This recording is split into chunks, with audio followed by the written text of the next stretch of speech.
Hey guys, so today I'm going to be making some chicken enchiladas. I'm going to be taking a bit of a shortcut too. We're going to use rotisserie chicken instead of making our own. You'll thank me later. You really want to get in there. You want to let this chicken know who the boss is at the end of the day. You know what I mean? Like you don't want it wondering, right? Okay, now she is pulled to the extent that I was looking for. Perfect.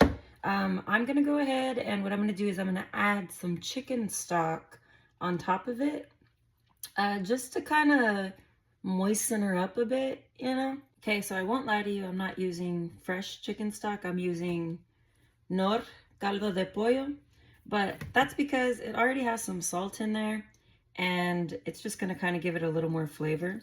I have my chilies ready to go. I'm doing guajillo chilies as well as chile de árbol. I would usually use ancho chilies for this, but I don't have any. And the chile de árbol, it's still gonna give you a smoky flavor, but it's gonna give you a little more heat, which fine by me.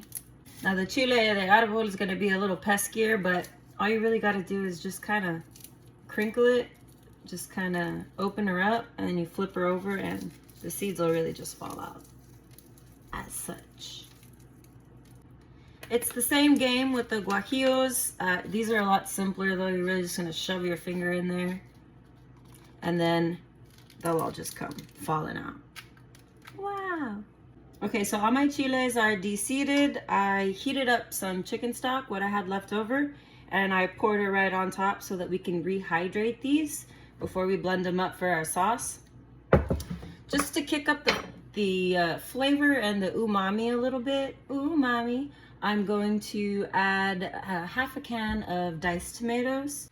While my chiles are soaking, I'm going to go ahead and get the rest of the sauce together.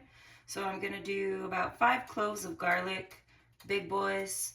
I just smashed them down. You don't really need to cut it because we're just gonna blend her all up anyways. I'm gonna get those nice and toasty.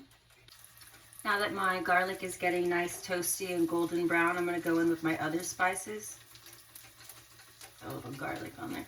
I'm going to do paprika, measuring with my heart. Cumin. You don't want to do too much cumin, but you do want a good amount of cumin.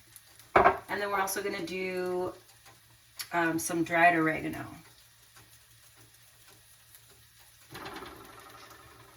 Now that my spices are nice and toasty, I'm going to go ahead and add the rest of this can of diced tomatoes. And I'm going to throw my chilies in there too.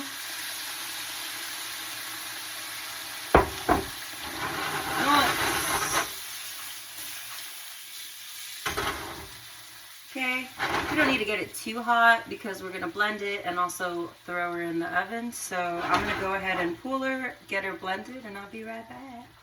Okay, so I got this guy all blended up.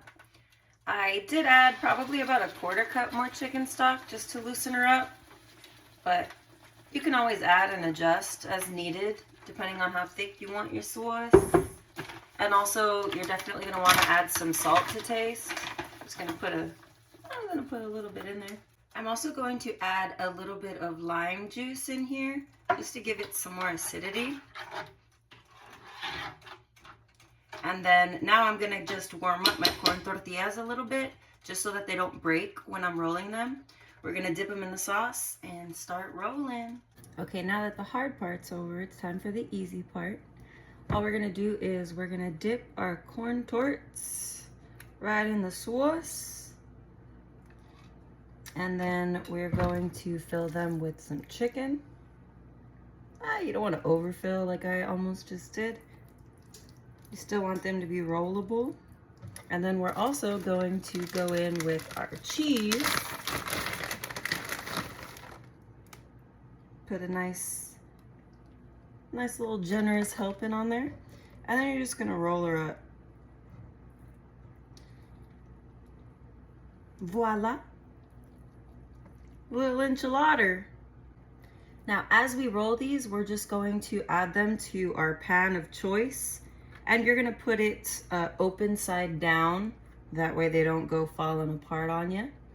And you're just gonna do that for the rest of them. Woohoo, all right, my enchiladas are all done. Nice and rolled, nice and packed.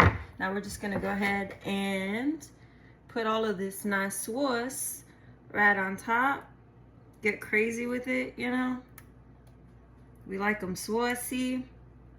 Just gonna pour that all over, get it in the little crevices. Very important part of the recipe. This is the most therapeutic part right here. We're just gonna throw a bunch of cheese on top.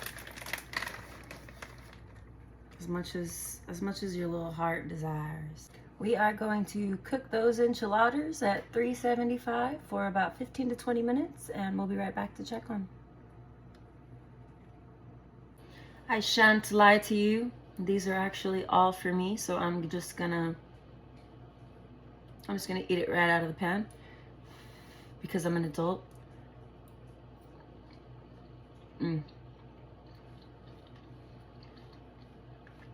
A mis amigos, buen provecho y hasta luego.